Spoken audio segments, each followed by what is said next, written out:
चुनाव प्रभारी शिवराज सिंह चौहान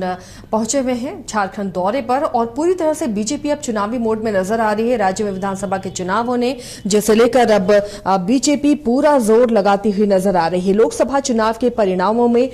5 सीटें इंडी गठबंधन के खाते में गई हैं। उसके बाद से ही ये मंथन का सिलसिला शुरू हो गया है बीजेपी खेमे में और लगातार प्रभारियों का दौरा झारखंड में हो रहा है और मंथन किया जा रहा है कि कैसे विधानसभा चुनाव को टारगेट किया जा सकता है, कैसे विधानसभा चुनाव में जीत हासिल हो सकती है। सहयोगी मदन हमारे साथ जुड़े हुए।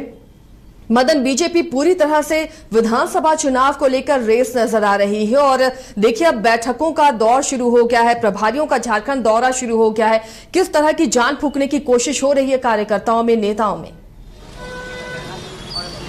बिल्कुल, देखिए एक तरह से ऊर्जा भरने की कोशिश हो रही है और जो शिवराज सिंह जो पूर्व के मुख्यमंत्री रहे हैं मध्य प्रदेश का और केंद्रीय मंत्री हैं वर्तमान में, वो पूरी तरह से 2 दिनों के जो दौरे पर रहे वो अपने कार्यकर्ताओं के बीच, आम लोगों के बीच और अब पार्टी के पदाधिकारियों के बीच समय बिताया और उसके बाद प्रेस से बात करते हुए उन्होंने बताया कि किस तरह से इस राज्य में जो वर्तमान स्थिति है वो बेहद ही खराब है। इस राज्य में जो विकास के काम हुए वो 2000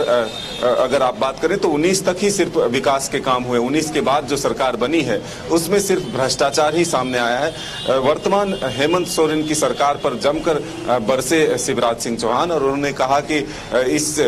भ्रष्टाचार वाली सरकार से निजात दिलाने के लिए हम सभी कृत संकल्पित हैं, लगातार मेहनत कर रहे हैं और इसी कड़ी में वो कार्यकर्ताओं को और नेताओं को एक टास्क भी दिए हैं कि आने वाले चुनाव तक जो है वो बैठेंगे नहीं, जनता के बीच रहेंगे, सरकार की नाकामियों को बताएंगे, जो काम नहीं है, जो अधूरे हुए हैं, जो वादे थे जो पूरे नहीं हुए हैं उसको लेकर के आंदोलन की रूपरेखा तैयार की जा रही है। तो ऐसे में हम ये कह सकते हैं कि अब सीधे तौर पर आर पार की लड़ाई के लिए बीजेपी भी तैयार है। आज पार्टी कार्यालय में कई बड़े नेता जो है मौजूद रहे, बैठक में कई सांसद मौजूद रहे, अन्नपूर्णा देवी जी की केंद्र में मंत्री भी हैं वो भी मौजूद रहे। तो एक तरह से कहें तो बाबूलाल मरांडी, नेता प्रतिपक्ष अमर बावरी, तमाम वो बड़े नेता मौजूद रहे जिनको कि आगे के लिए तैयार रहने के लिए कहा गया है। जो वर्तमान स्थिति है उससे रूबरू होते हुए आगे के लिए एक आंदोलन की रूपरेखा तय हो ताकि इस सरकार के खिलाफ लोगों तक जो है एक मैसेज पहुंचाया जाए कि आखिर क्या वादा किया था, क्या पूरा हुआ। और जो अभी जो वर्तमान में हेमंत सोरेन ने शपथ लिया है उसके बाद चंपई सोरेन को लेकर के भी शिवराज सिंह चौहान ने कहा कि उनका क्या कसूर था जो 4 महीने के लिए, 5 महीने के लिए गद्दी पर बिठाया और फिर जेल से बाहर आते ही उन्हें हटा दिया। तो एक तरह से सिंपैथी जताने की कोशिश हुई है चंपई सोरेन के प्रति और हेमंत सोरेन को ये कहा कि वो परिवारवाद की राजनीति करते हैं, परिवारवाद से सत्ता को बाहर नहीं जाने देते हैं, सत्ता के लिए बेचैन रहते हैं। ऐसा कई गंभीर आरोप जो है हेमंत सोरेन पर लगाया है। तो एक तरह से पूरी तरह बीजेपी अब चुनावी मोड में है और निशाने पर अब हेमंत सोरेन की सरकार होगी। साथ ही चंपई सोरेन को जब बदलकर मुख्यमंत्री का ताज हेमंत सोरेन ने फिर से लिया है तो इससे बीजेपी को एक नया मुद्दा मिला है और इस मुद्दे को लेकर बीजेपी लगातार सरकार को घेरने की कोशिश कर रही है। लेकिन इस तरह जो प्रभारियों के दौरे हो रहे हैं, हिमंता विश्व शर्मा भी पहुंचे थे झारखंड और लगातार अब ये दौरे होते रहेंगे मदन, तो इससे निपटने के लिए इंडी गठबंधन को भी अब मजबूती के साथ चुनावी मैदान में कूदना होगा। हाँ, बिल्कुल, देखिए इससे पहले अगर बीजेपी की बात करें तो जो चुनाव प्रभारी बनते थे उनका दौरा सीमित समय के लिए होता था, सीमित दिनों के लिए होता था और वो आते थे, पार्टी के कार्यकर्ता और नेताओं से मिलकर चले जाते थे। लेकिन ये जो दोनों प्रभारी बने हैं ये देखिए एक साथ नहीं आ रहे हैं, 2 दिन बीच करके या 2 दिन गैप करके एक पहुंचते हैं, फिर 2 दिन बाद जो है दूसरे पहुंचते हैं और एक तरह से कहें तो पार्टी कार्यकर्ता और नेताओं को उन एनर्जी के साथ साथ रूटीन में लाने की कोशिश की गई है कि वो लगातार काम करें, जनता के बीच जाएं, अपने कामकाज को आगे बढ़ाते रहें ताकि जो बूथ स्तर तक पार्टी की मजबूती है वो दिखाई दे। एक ऊर्जा भरने की कोशिश होती है,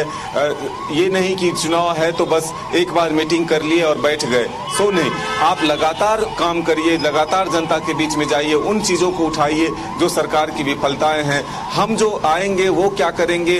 उन जनता के विकास के लिए क्या करेंगे, या फिर हमारे पास और क्या मॉडल है, वो बताने की कोशिश भरपूर तरीके से हो रही है। तो ये आप जरूर मान सकते हैं कि ये दोनों जो चुनाव प्रभारी और सह प्रभारी, एक शिवराज सिंह चौहान और हेमंत बिस्वा शर्मा जो है, दोनों ही एक तरह से एनर्जी वाले नेता हैं, अपने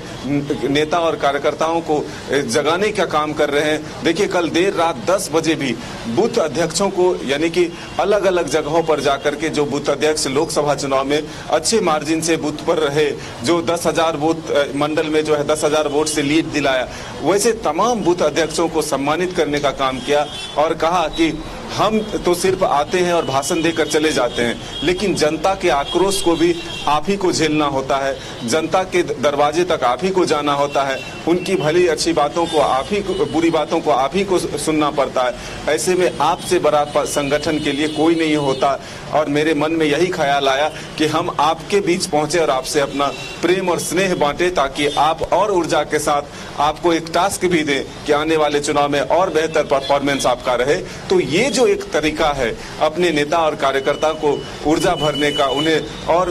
एक्टिव करने का, ये जो है एक नया दिखा है। तो ऐसे में कार्यकर्ता भी सम्मान पाकर के गौरवान्वित महसूस करते हैं, अपने नेता के आदेश को, अपने नेता के गाइडलाइंस को मान रहे हैं और वो कह रहे हैं कि हम अब आपके इशारे पर चलेंगे, आपके बताए रास्ते पर चलेंगे। तो इससे एक संगठन की मजबूती जो है वो जरूर देखने को मिल रही है। तो पूरी कोशिश हो रही है कि संगठन को मजबूत किया जाए और यहाँ विधानसभा चुनाव में बीजेपी अपना